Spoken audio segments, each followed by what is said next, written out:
Welcome to Samba Samba. Enjoy the video. In this video, I will show how to make hot chocolate balls step by step. Gather high-quality chocolate, cocoa powder, cream or milk, silicone molds, a small pastry brush, and marshmallows before starting. Work near a clean, cool surface and read each step fully to avoid rushed melting.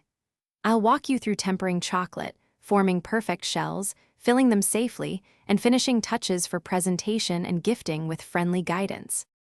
Temper chocolate carefully to achieve shiny, stable shells that hold hot liquid without melting immediately. Melt 2/3 of your chocolate gently, then add the remaining third to cool and seed the mixture into temper. Keep the chocolate at a steady working temperature and test a small dab on a chilled plate to confirm it sets properly. Proper temper makes the difference between a soft blob and a crisp, beautiful hot chocolate ball that impresses. Coat silicone or polycarbonate molds with an even layer of tempered chocolate using a small brush for control and thin shells. Chill until set, then repeat if needed for strength before removing and trimming any uneven edges.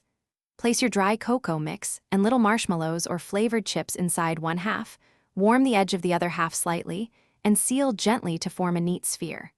Store in a cool, dry spot until used to preserve texture. Thanks for watching. Consider subscribing if we helped you.